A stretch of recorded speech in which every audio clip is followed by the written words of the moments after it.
Dear bitter baby mama, you are an insecure woman who needs everyone to bend to your will.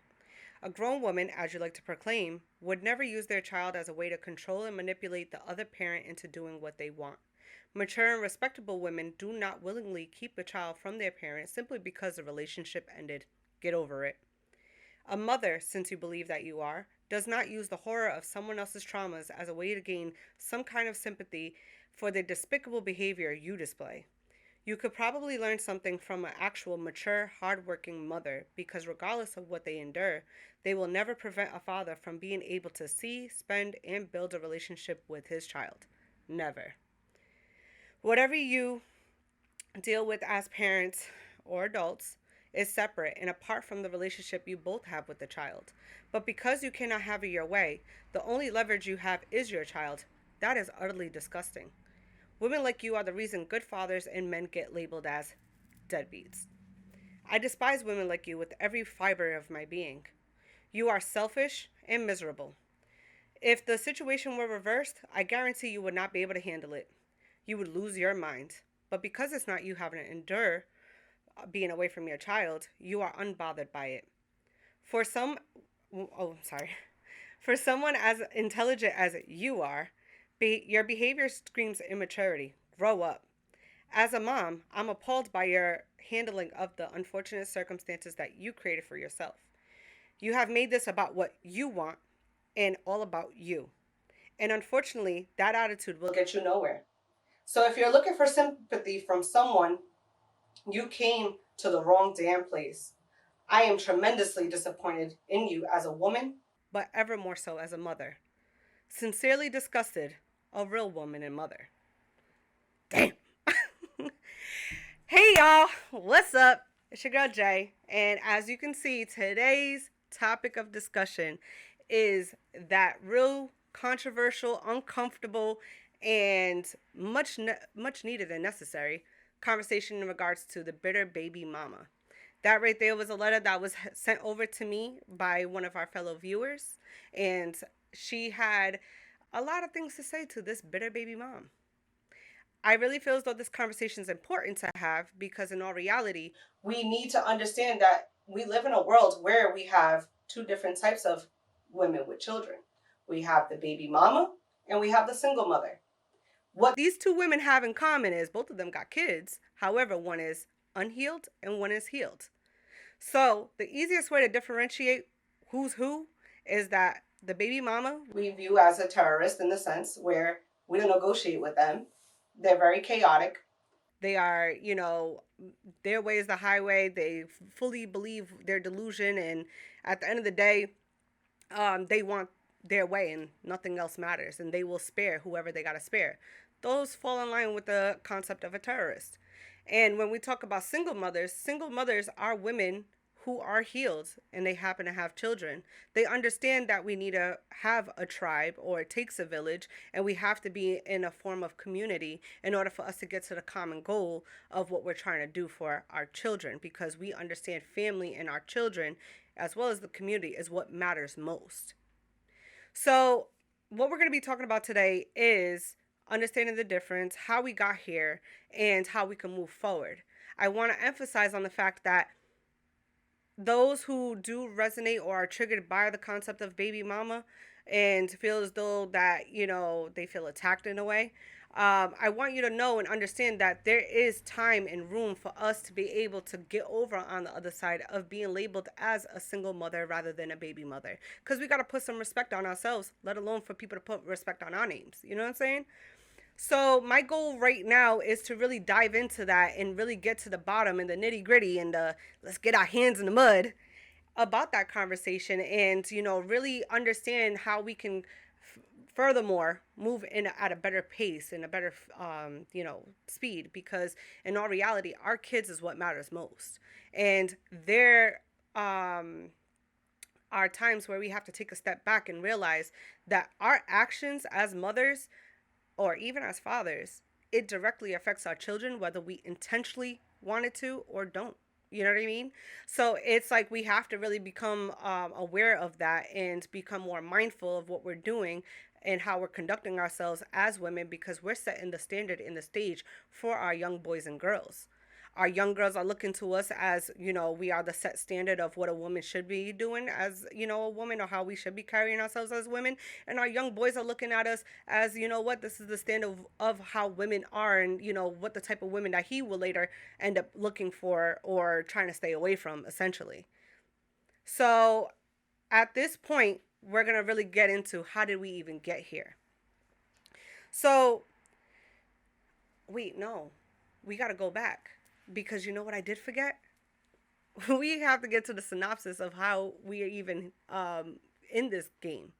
So we really sit here and we really look at it as it's a game of chess, not checkers. That's how we look at life, right? But when we come into the concept of the baby mama and the baby daddy concept, we really have to understand that most of us are moving as checkers, not chess. In the game of checkers, we're looking at infiltration. We're looking at sacrificing or burning bridges just to get to the end goal of winning. Like, we're trying to one up, you know what I'm saying? It's about the comeuppance, you know what I'm saying? Whereas the game of chess, the pieces each have a role, and the role never changes. The most we can do is kind of backtrack and re-strategize so that we can move and get to the common goal. I mean, the end goal of the ultimate win. You know what I mean? Now, what is the ultimate win? The ultimate win is the success of our children's, because they are the future, right? Now, when we're sitting here playing this game of checkers, we're only going in one direction, and we're trying to stack up, and get to a point where, like, hold on, King Me is not part of. I'm gonna mess up. Oh, okay, cool. So I was right. King Me is checkers. So we're stacking up, talking about King Me. But that also goes into that, idea of how we're perceived as single women, or, single mothers, as we're too masculine. We want to be kinged. We shouldn't be kinged. We're queens. You know what I'm saying? So we have to understand queens have a different role than a king. And at the end of the day, we need the king to lead the kingdom. You know what I mean? So if we're using our children as pawns, we're ultimately sacrificing them in this game that we're playing amongst baby mamas and baby daddies. So we have to bring that whole game to a cease and desist and let that go, because we really need better results for our children, so our children don't go up the same way that we have. Because the reality is, the majority of us who are now single mothers or single fathers came from a single parent home. And all we're doing is history repeating itself. And that's the reality. And we have to realize, with this reality, we got to draw back and understand, okay, so where the hell did it go wrong, and how can we fix this to get a better result? Which is what you would do in chess. Take a step back, re-strategize, and then try to get to that common goal. Now, when we talk about how we even got here, because, at the end of the day, it's more important than just having that one up. But we have to realize that the whole baby mama, baby daddy culture came from hypersexuality in one aspect. And when I talk about hypersexuality, we're talking about the music that we listen to and the content of the music. We're talking about the things we see on social media, or the way that women are displaying themselves in derogatory, perspectives or perceptions. And we're internalizing it, thinking that that's the norm. And then, let alone what we grew up seeing, from our parents. And we're seeing our moms or our dads looking at, mostly our moms. Let me double back real quick, because it definitely falls on the women, because the women are in charge of the emotional intelligence in a child, if we want to talk psychologically speaking. You know what I mean? So we're looking at our moms, looking at their moms and their grandmothers as suckers, or, as, oh, well, she didn't do it right because she let a man rule her. So I got to be Miss Independent, and I got to go ahead and get my own bag and secure my own thing. And I don't need no man, so on and so forth. That's a very independent, individualistic mindset to have. And that type of logic can really be detrimental to us in the long run.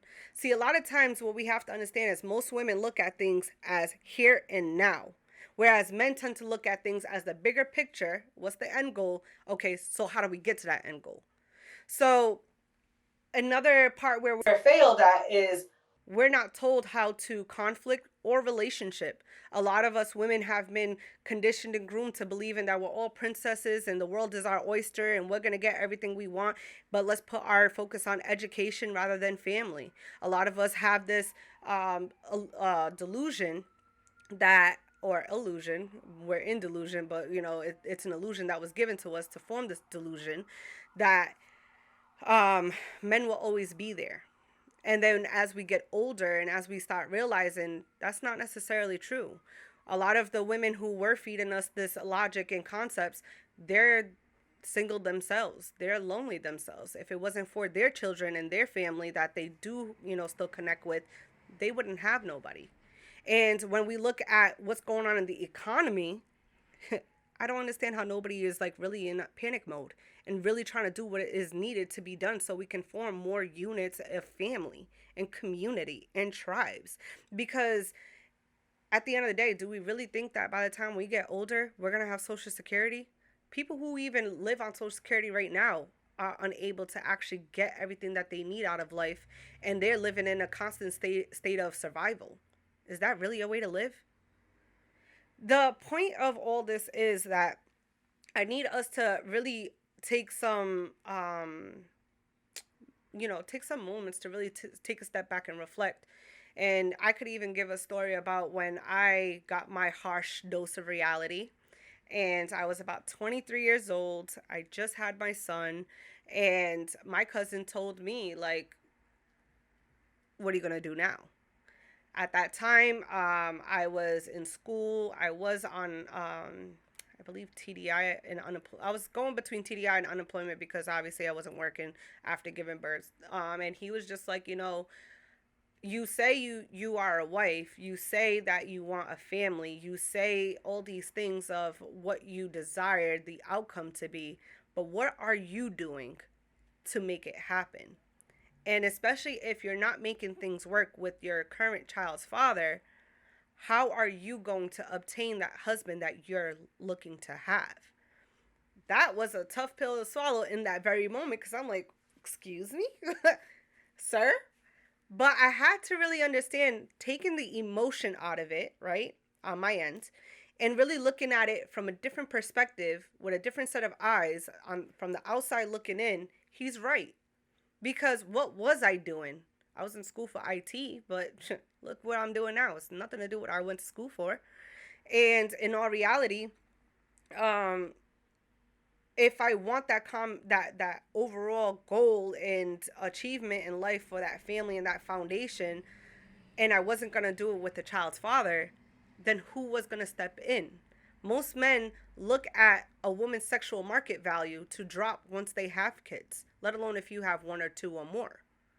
So I think at that point is when it really like the light bulb went off and I was like, okay, I need to do this different.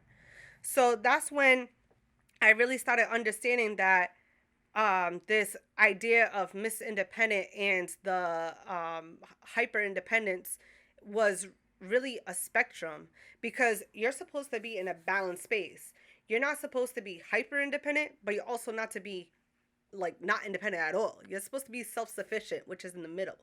So, regardless, when we think of the duties and what's needed to keep a village going or keep a family foundation going, is where you lack, I can fill, and where I lack, you can fill. It's supposed to be a reciprocity type of ordeal, a reciprocal, ordeal. Like you want reciprocity.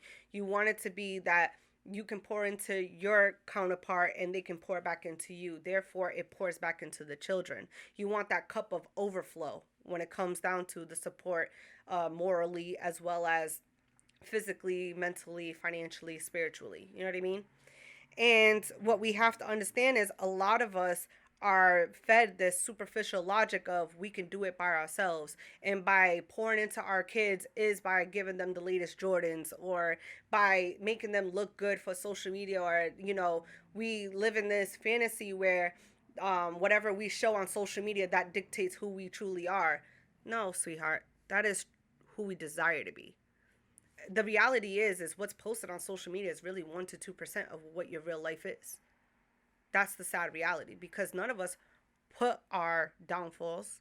We don't put those lonely nights. We don't post about, the times that we fall and how we have to get up. We don't really document the process. We document the achievements. We document the end goals. And we've also had this facade of everybody gets a participation medal. No, there's hierarchies, there's levels to these things. And is are you at the top, are you at the middle, are you at the bottom? That's the reality of it.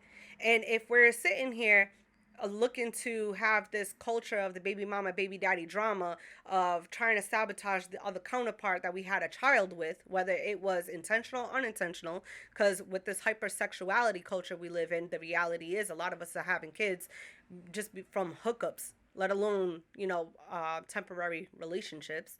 And we're not really qualifying and vetting our partners, let alone people we sleep with, because we're looking at, sex is just liberation, and it's, we look at it in a very taboo type of perspective. In our reality, sex is very sacred, and even having children, that's a high honor.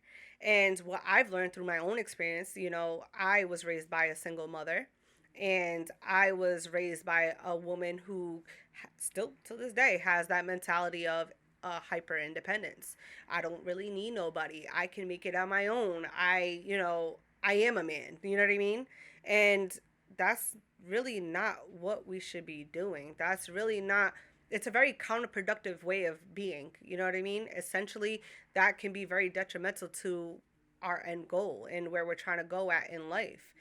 And you know, I know with everything I'm saying, there's going to be detractors. We live in this cancel culture, where if you don't think like me, you're the op. But in all reality, that's what creates fun dialogue, is opposing views and perspectives. Because at some point we can take from others and leave what we don't need, and it plants a new seed for us to gain new perspective and think differently so we can move differently in a better light. Because that's what we should be doing.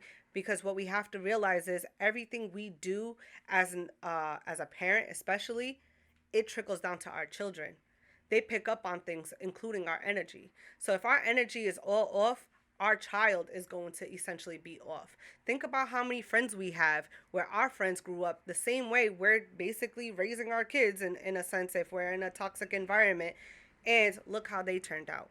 Look what traumas that they came with. You know what I'm saying? A lot of us, like especially within the Black community, we don't look at things where, oh, let's go get therapy. Therapy is something that we started normalizing within the Black community only a couple years ago, if we really want to be technical. Well, few. Let's go with few, because couple usually means two, but we want to say a little more than that.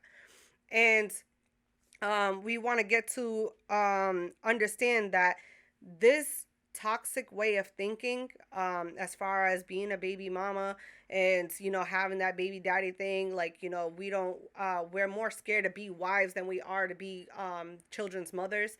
That really is an illogical way of thinking, and I myself, I use my humiliation as a glory, because I understand that God uses our humiliations for his glory. You cannot get to the good without the bad, because the bad helps you understand and appreciate the good. We have to really be real with that. You know what I mean? And we don't want to look at everything with a bipartisan type of view. And not everything is left, not everything is right. We're being very extreme within this community and within this generation and society, when we have to understand. Remember, like I said in the previous video, it's grayscale. We got to look at perspectives, because life is about perspective. A lot of us don't realize the way we think is because of what we were shown. So for me, as an example, I was raised with a woman who was a single mother, who had that, hyper independence, Miss Independent mindset. So growing up, I thought that was normal. I didn't grow up with married parents. I didn't grow up in a two-parent household per se. So for me, it was like, being headstrong, not too cooperative, or thinking that it's my way because I'm the head of household. As a woman, being very matriarchy led, it really is counterproductive. Look where I turned out, where I had two kids by the age of 23 by myself. I had to pull myself out of a lot of dark places to get to where I am today. And when we want to talk about the difference between a single mother and a baby mother, we have to understand a baby mother is a woman with a child or children who literally will replace the man with government assistance or the help of others, rather than creating that foundation within their home to have cooperation, to have healthy relationship, to have healthy conflict. And so and also you think of chaotic energy. They want to do anything and everything to sabotage or be petty with their baby daddy or their child's father because the relationship didn't work. So now I'm going to use my kid as a pawn because I know you love this kid too, and I'm going to try to get you where it hurts. You know what I mean? That type of negative, low vibrational mentality and energy doesn't get you nowhere. Because what happens if, especially with social media these days, a lot of the things that we do can be recorded as well as documented through text messages, and people know how to back things up into emails.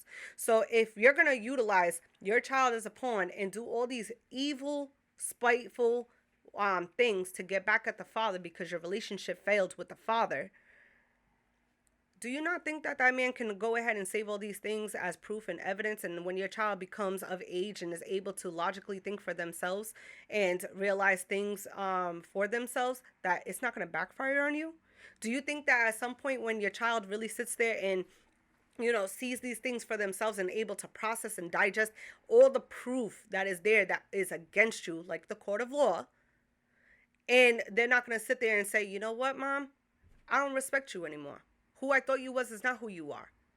And you really had me missing out on a bond with my father or sitting there hating my father for no reason when he did what he was able to do because of what you allowed. You know what I'm saying?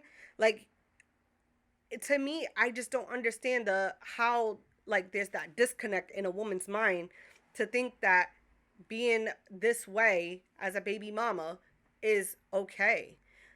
How many times we have women saying like, oh well, if a man don't want this kid, I'm gonna still keep this kid, and you know what, I'm gonna make his life a living hell, and I'm gonna go straight to the courts and get my child support. To be quite honest with you, my kids' fathers are not on child support. And yes, I said fathers because I have two. My kids are 3 years apart.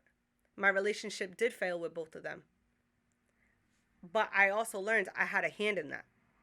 I could have took that route of what a lot of people would say, oh, you could have had an abortion, but not for nothing, I don't have the heart for it. Pro-choice, I mean, you do what you feel is best for you. However, when it comes to it, for me, I couldn't do that. Therefore, I do have my children. However, I didn't place those two men on child support because at the end of the day, although our relationship failed, as long as you are present in the child's life and you're able to take care of them to your best capacity, who am I to sit there and involve other outside parties to make your life a living hell? Because in all reality, that's another topic for a different time for us to understand that the system was created against the black man, especially the black man. You know what I mean? And what we have to understand is uh, being a baby mama, harboring all those negative feelings and all those spiteful ways of being, that pettiness, that's all negativity and all low vibrational. So essentially, you're unhealed. You're triggered. Why are you triggered? You have to deal with those triggers and have to realize and accept the fact that you are unhealed with certain things, or there's a root cause of whatever's making you feel this way to act this way, and you have to come to a place of acceptance and healing and learning new coping mechanisms, because why? That'll lead you over to the other side. Single mother, how are ya? You know what I'm saying? And that's what I had to realize at that point in time. And we'll also go into the point that our frontal lobe is not fully developed until the age of 25. That has to do with our rational thinking and our logical reactions and stuff. She's talking today. But so I recognized that I needed to shift the gear and go into overdrive because I'm trying to go to the other side, where the money reside. You know what I'm saying? And it's because I need to put my children first. I do not want my children harboring that, low vibration or negative energy within themselves, because that also will affect how they conduct themselves in society, or who they may grow up to be, or it may shift and shape their reality of things. And really, that could be detrimental for them, because I realize that my experiences with their father has really nothing to do with them. And I want my kids to have the advantage and the upper hand of a better outcome than I had. So with going to therapy, with taking a lot of accountability, with being very vulnerable in my humiliation of my own story, I realized that I was able to shape my outcome for a better outcome. I'm able to have two healthy, bright, beautiful children who understand how powerful their power is, and who looks at their fathers as they did no wrong, because at the end of the day, the wrongs that their fathers have done was to me directly and never to them. You know what I mean? And I learned to accept that my relationship with them is not their relationship with them. You know what I mean? And I feel more women need to embody that mindset, because we could get a lot further rather than self sabotaging ourselves. Because what we have to understand is it really does take a village.